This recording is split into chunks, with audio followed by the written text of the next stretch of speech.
Lessons there are plentiful that we can take from the Qurbani animals.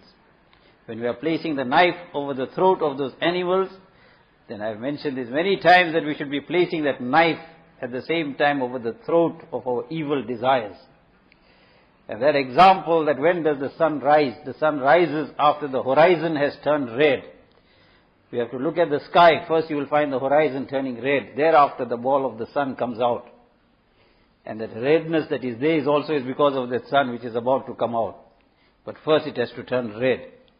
In the same way, the desires of our heart, they have to bleed. The evil desires, we have to bleed them. They must surround our heart. There must be a kind of pain that we experience, like how that animal now we are slaughtering, the blood is going to flow.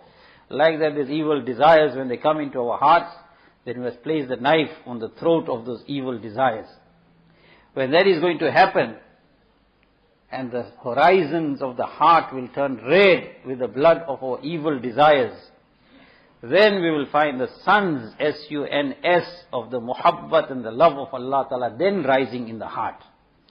We don't want to sacrifice any of our evil desires. We just want to give a little bit of money, charity here, a little bit of Qurbani there, a little bit of that there.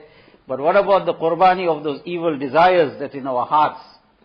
There Hazrat Ibrahim alayhi salatu wasalam was prepared to put the knife over the throat of his son. And here we cannot put the knife over the throat of our haram desires.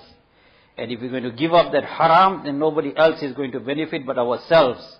Because I have said many times that in haram, the spelling, if you have to take the English spelling, is H-A-R-A-A-M. So there's harm in it too, and it's double A, that means double harm. There's no goodness in haram. It brings nothing but restlessness, anxieties, problems and worries. That is what it brings. So therefore this was a test of Hazrat Ibrahim alayhi salatu wasalam. And Hazrat Ibrahim alayhi salatu wasalam passed all the tests with flying colors.